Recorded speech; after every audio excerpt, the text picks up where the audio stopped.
Okay. So what we're saying is that what the judges really look for is more the flaws or the mistakes, and then based on that, then they of course can get to a proper total of how much points the athlete has accumulated. Okay. Okay. You know, all these judges, they Yeah. will all average out the point, then the winner. Okay. Okay.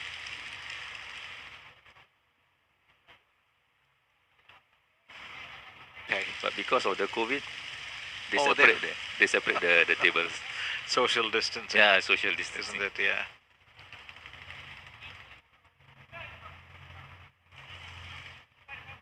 So the Singapore exponent will perform first. So we start off with Mohammad Iqbal. Yeah.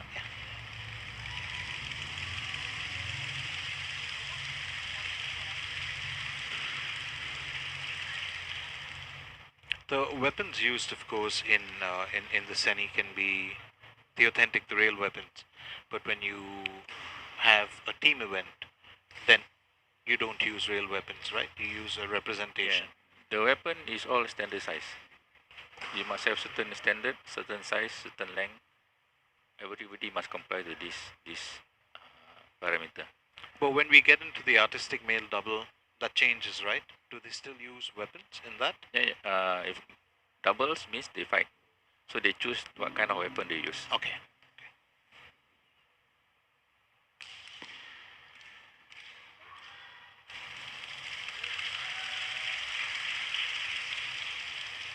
So starting off his routine with a fair deal of confidence.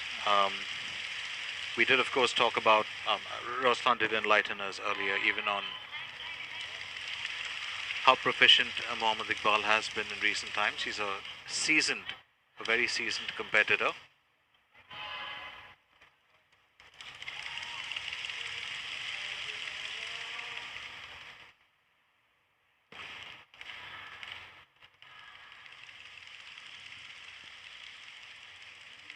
Behind the blue coaches is the coach for Singapore team.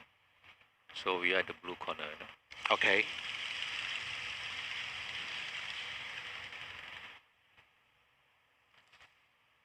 A key part that I've kind of always picked out in Silat, and that makes it different from a lot of the other martial arts, is your stance has to be very grounded or very solid at all times. In other martial arts, that tends to waver slightly while you're doing, a routine of movements. So it's almost like saying pitch perfect, or every movement has to be extremely sharp for a Silat practitioner, for a Silat. The kuda means your the way you stand your ground must be to the ground, steady, stable, so you don't fall easily. Absolutely. I've kind of noticed that there's always a very fine sense of balance with each movement.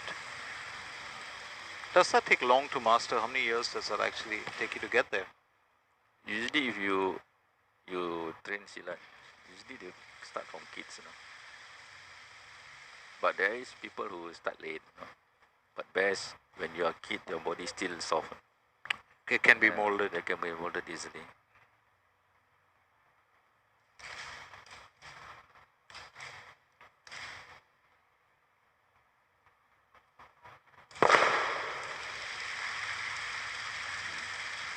Can be tiring. You see, after the whole thing, you can see them panting. Because we're talking 100 steps. Yeah. That's and you cannot show that you're tired or you're weak. You have to You have to soak it in. The use of the stick, or the bamboo, how close is it to something like what is used in Budokan or in Aikido? What I noticed for martial art it's always very close. I see many of the martial art, they are using sticks. Absolutely. One of the main. So the scoring's out. Yeah, see, they will average out everything. you got to watch out for these weak points or flaws in your opponent. You don't have the chance in artistry. Yeah, when the gong start, you just have to go through your routine the way on it is, your right? own. Absolutely. So very interesting. We've got our Malaysia representative, and that's Luqman bin Laji. Also a very young lad. He's. It all depends on this first few steps and how you exude confidence. I think Singapore started off really well. So it's going to be interesting to see what Luqman can bring to the stage today. Now the Seni event is a knockout system, you know. Last time it's like everybody will perform and the highest point gets the goal. But now it's like the knockout system. Now Singapore, when you ballot, you see who plays who. Okay. So the winner of these two will proceed to the next step. To the next round, okay. Yeah.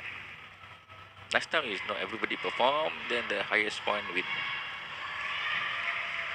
So now you're saying actually there are stages that maybe this is the semi-final. Yeah.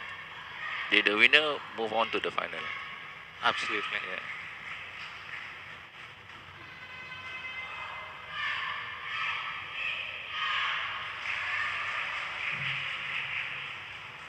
Porter, please be quiet. In the Seni, I've noticed there are some times that you use musical instruments, and musical instruments are such an integral part of Silat. Not just the instruments used, but the kind of beat used that signifies movement or attack. It's not often used in solo performances, the music. The competition we don't use, but on the majlis, you know, or an event or in any performance, they use. That would be more for kind of a display performance. Yeah. Okay. Like, you know, sometimes they do for weddings with the movement. Absolutely. I've been witness to that so often, isn't it? So they just perform to the tune of the music, you know, freestyle.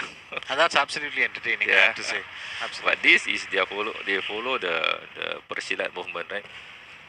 But for that, all they use their own club's movement.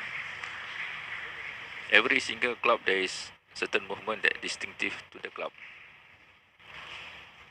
And those could, of course, be depending on which movements of which animals or which they're actually perfecting or following. So far, what you see of Luqman bin Laji, how do you think has been his performance? He seems to be fairly focused. Yes, but I feel just to a certain extent lacking that slight sharp edge that Muhammad Iqbal had. The face expression, you know, that the Iqbal have the kind of face expression which he interests, like the determination face, you know, the greed face. You're absolutely right about that. That's something that I wouldn't have actually picked out, Roslan. It's so important because that can be a convincing factor for the judges. For the judges. Absolutely. Maybe you have 100 correct points, I have 100 correct points, so down to what? You get that differentiating factor, absolutely. So the solo event, it's not just about movement, it's also performance. Yeah.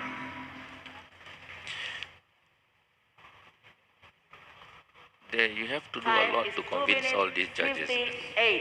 Sometimes the way you dress, the way you know, present yourself. You impress Iqbal people. being so famous in Jeet Kune Do and Looks Victory. sluggish, sloppy. Everyone wanted to get into Kung Fu Karate. Of course, Kung Fu never had its presence here, but today we look at it as totally different. We of course got the scores coming up. 9.905 for Luqman bin Laji. Is that what we're looking at? His average? The winner is the blue corner from Singapore. Let's give it up for Muhammad Iqbal bin Abdul Rahman from Singapore. So we've got our winner. Our first winner is Muhammad Iqbal. Starts off with a bright spot for Singapore, and that's exactly what the host nation would require.